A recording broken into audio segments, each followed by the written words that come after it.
हरे कृष्णा। श्रीमद् भगवद गीता अध्याय 3 श्लोक 18। नैव तस्य कृते नार्थो ना कृते नेह कश्चन न चास्य सर्वभूतेषु कश्चिदर्थ व्यपाश्रयः। अनुवाद: स्वरूप सिद्ध व्यक्ति के लिए न तो अपने नियत कर्म को करने की आवश्यकता रह जाती है, न ऐसा कर्म न करने का कोई कारण ही रहता है। उसे किसी अन्य जीव पर निर्भर रहने की आवश्यकता भी नहीं रह जाती। इस श्लोक में कहा गया, स्वरूप सिद्ध व्यक्ति के लिए कोई नियत कर्म करने की आवश्यकता नहीं पड़ता है। जो मुक्त आत्मा है, संसार का कोई भी कर्म करने के लिए आवश्यकता नहीं होता है। प्रभुपाद जी कहते हैं, स्वरूप सिद्ध व्यक्ति को कृष्ण भावना भावित कर्म के अतिरिक्त कुछ भी करना नहीं होता। जो स्वरूप सिद्ध हो गया, आत्मा राम हो गया, मुक्त आत्मा हो गया, उसको सांसारिक कर्म करना नहीं पड़ता है, लेकिन कृष्ण भावना भावित कर्म करना होता है। वो नहीं करेगा चलेगा, लेकिन करता है। क्यों? क्योंकि अपना आचरण से दूसरे को सिखाता है। स्वरूप सिद्ध होने से स्वतः कृष्ण के लिए कर्म करता है, क्योंकि वो भगवान के लिए कर्म करता है, इंद्रिय तृप्ति के लिए कर्म नहीं करता है। गेरुआ कपड़ा धारण करने से महात्मा नहीं बन जाता है। महान कर्म करते करते वो महात्मा बनता है। भगवद गीता में कहा गया है, महात्मानस्तु माम पार्थ दैवी प्रकृति में आश्रित।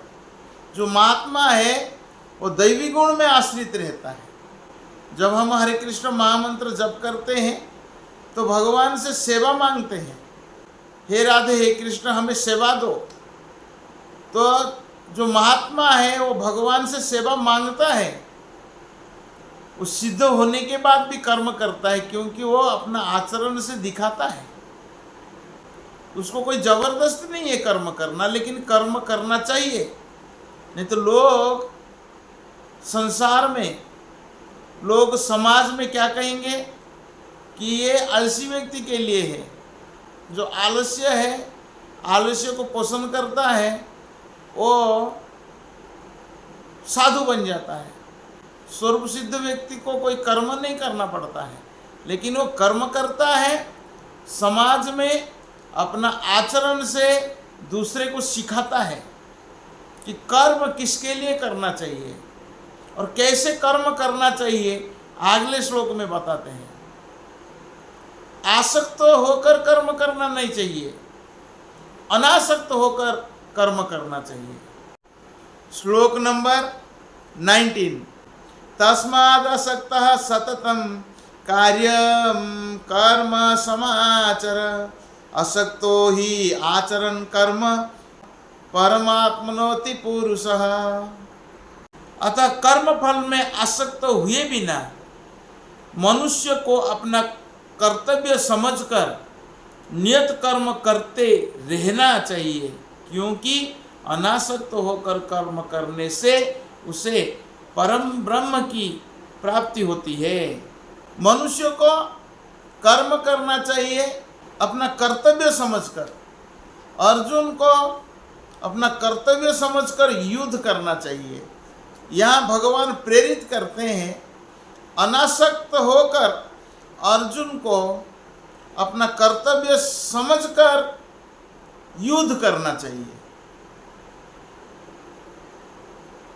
ना कि युद्ध करने के बाद राज्य प्राप्त होगी और राज्य सुख भोग करूंगा, इस प्रकार के कोई आसक्ति नहीं रहना चाहिए। तो अर्जुन को प्रेरित कर रहे हैं भगवान कि अनासक्त होकर कर्तव्य समझकर निरंतर कर्म करते रहना चाहिए। सांसारिक व्यक्ति अक्सर कर्म करता है, पुण्य और पाप का भागी होता है। व्यक्ति संसार में है तो पुण्य कर्म करता है, नहीं तो पाप कर्म करता है। पाप करने से वो नरक जाता है, पुण्य करने से स्वर्ग जाता है। तो यहाँ पर कहा गया है जो स्वरूप सिद्ध व्यक्ति है वो संसारिक कर्म नहीं करता है, भगवान के लिए कर्म करता है और यहाँ मुक्त हो जाता है और वो भगवत धाम जाता है। स्वरूप सिद्ध व्यक्ति भी कर्म करता है। कर्म क्यों करता है? ना दूसरे को प्रेरित करता है कि समाज में रहकर भी अपना नियत कर्म को करते रहना चाहिए। ऐसा नहीं है, भगवान उसके उदाहरण भी देते हैं, जनक महाराज का उदाहरण देते हैं। तो अगला श्लोक है, श्लोक नंबर 20 कर्मणैव हि संसिद्धिम आस्थिता जनकादयः लोको संग्रहम एवापि संपश्यन् कर्तुम अर्हसि। जनक महाराज स्वरूप सिद्ध व्यक्ति थे, राजा थे। जनक जैसे राजाओं ने केवल नियत कर्म को करने से ही सिद्धि प्राप्ति की। तो यह बताते हैं जनक जैसे राजा स्वरूप सिद्ध व्यक्ति थे, वेद का अनुमोदित कर्म करने के लिए बाध्य न थे, तो भी वे लोग सामान्य जनों के समक्ष आदर्श प्रस्तुत करने उद्देश्य से सारे नियत कर्म करते रहे। जनक सीता जी के पिता थे और भगवान श्री राम जी के ससुर थे। भगवान के महान भक्त होने के कारण उनकी स्थिति दिव्य थी, किंतु वे मिथिला के राजा थे। उन्हें अपनी प्रजा को यह शिक्षा देनी थी कि कर्तव्य पालन किस प्रकार किया जाता है।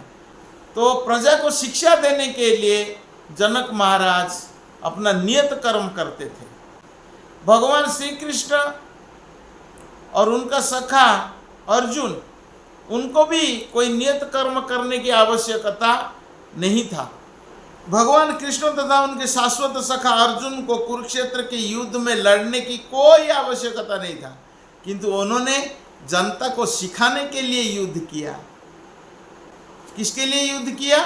जनता को सिखाने के लिए। एक क्षत्रिय होने के नाते अपना नियत कर्म करना चाहिए। अर्जुन का नियत कर्म क्या है? युद्ध करना।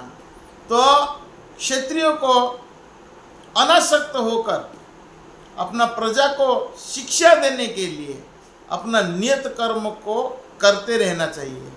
स्वरूप सिद्ध व्यक्ति के लिए कोई नियत कर्म नहीं है, फिर भी नियत कर्म करना है कि सामान्य व्यक्ति को शिक्षा देने के लिए। और अगले श्लोक में भगवान बताएंगे यद यद आचरति श्रेष्ठ तत्तदेव इतरो जन स यत् प्रमाणम कुरुते लोकस्तद अनुवर्तते। सामान्य जन को किस प्रकार शिक्षा देना चाहिए, और स्वरूप सिद्ध व्यक्ति अपना आचरण से सिखाता है, दूसरे को प्रेरित करता है कि प्रत्येक व्यक्ति को नियत कर्म करना चाहिए। हरे कृष्ण।